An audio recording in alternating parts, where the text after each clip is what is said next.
ಕವಿತೆಗಳ ಕನವುಗಳ ಏನ್ ಗೊತ್ತಾ, ಯಾವಾಗಲೂ ಟೀಮ್ಸ್ ಔಟ್ಲುಕ್ ಮೀಟಿಂಗ್ಸ್ ಅಂತಿದ್ದ ನಾವು ಇವತ್ತು ಟೀಮ್ ಔಟಿಂಗ್ ಅಂತ ರೆಸಾರ್ಟಿಗೆ ಬಂದಿದ್ವಿ.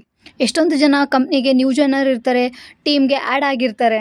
ಅವ್ರಿಗೆಲ್ಲ ಇದೊಂದೊಳ್ಳೆ ಚಾನ್ಸು. ಯಾಕಂದರೆ ಎಲ್ಲರ ಜೊತೆ ಪ್ರತಿದಿನ ನಮ್ಮದು ಮಾತುಕತೆ ಇರಲ್ಲ. ಅದಕ್ಕೆ ನಾವು ಅಲ್ಲಿ ಟೀಮ್ ಕ್ರಿಕೆಟ್ ಆಡಿದ್ವಿ. ಸೊ ಈ ಟೈಮಲ್ಲೇ ಗೊತ್ತಾಗೋದು ಟೀಮ್ ಕೋಆರ್ಡಿನೇಷನ್ ಎಷ್ಟು ಇಂಪಾರ್ಟೆಂಟ್ ಅಂತ. ಅದ್ರ ಜೊತೆ ನಾವಲ್ಲಿ ಅಡ್ವೆಂಚರಸ್ ಗೇಮ್ಸ್ ಇದ್ವು, ಅದನ್ನೆಲ್ಲ ಆಟ ಆಡಿ ಬ್ಯಾಡ್ಮಿಂಟನ್ ಆಡುವಾಗ ಕಾಕು ಹೋಗಿ ಮರದ ಮೇಲೆ ಸಿಕ್ಕಾಕೊಂತು. ನಮ್ ಕೊಲೀಗ್ಸ್ ಇಲ್ಲಿ ಎಷ್ಟು ಅರಸಾಹಸ ಮಾಡ್ತಿದಾರೆ ಅದನ್ನ ತೆಗೆಯೋದಕ್ಕೆ. ಆಟ ಆಡಿ ದಣಿದ್ ಬಂದ ನಮ್ಗೆ ವೆರೈಟಿ ಫುಡ್ಸು ಕಾಯ್ತಾ ಇತ್ತು. ನಂಗೆ ಆ ಫುಡ್ ಫೇವ್ರೇಟು, ಇದನ್ನ ಟ್ರೈ ಮಾಡಿ ಅಂತ ನಾವೆಲ್ಲ ಕೂಡು ಕುಟುಂಬದವರ ತರ ಒಟ್ಟಿಗೆ ಕೂತ್ಕೊಂಡು ಊಟ ಮಾಡಿದ್ವಿ. ಈ ಮಾಡರ್ನ್ ಜೀವನದಲ್ಲಿ ನಾವೆಲ್ಲ ಮನೆಗೆ ಹೋಗೋದೇ ಹಬ್ಬ ಹರಿದಿನಕ್ಕೆ. ಅದೇ ಒಳ್ಳೆ ಕೊಲೀಗ್ ಸಿಕ್ಕ್ರೆ ಲೈಫು ಜಿಂಗಲ್ ಅಲ್ಲ. ಯಾಕಂದ್ರೆ ಬೆಂಗಳೂರು ಅಂತ ಸಿಟಿಲಿ ಒಬ್ರಿಗೊಬ್ರು ಗೊತ್ತೇ ಇರಲ್ಲ.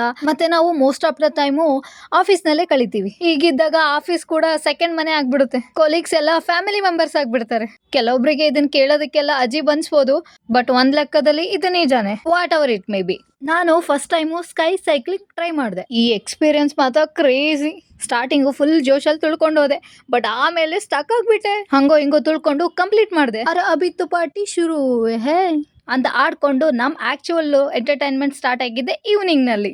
ಒಂದೊಳ್ಳೆ ಫುಡ್ ಜೊತೆ ಫೈರ್ ಕ್ಯಾಂಪ್ ಹಾಕೊಂಡು ಎಲ್ಲ ಸುತ್ತ ಕೂತ್ಕೊಂಡು ಮಾತಾಡ್ಕೊಂಡು ಸ್ವಲ್ಪ ತಂಟೆ ತರಲೆ ಮಾಡ್ಕೊಂಡು ಗೇಮ್ಸ್ ಆಡ್ಕೊಂಡು ಒಂದೊಳ್ಳೆ ಮೆಮೊರಿನ ಕ್ರಿಯೇಟ್ ಮಾಡ್ಕೊಂಡ್ವಿ. ಈ ಟೈಮಲ್ಲೇ ಗೊತ್ತಾಗೋದು ನಮ್ ಜೊತೆ ಇರೋ ಕೊಲೀಗ್ಸು ಎಷ್ಟು ಟ್ಯಾಲೆಂಟೆಡ್ ಅಂತ. ಮತ್ತೆ ಎಲ್ರು ಸೇರ್ಕೊಂಡು ಮಸ್ತ್ ಮಜಾ ಮಾಡಿದ್ವಿ.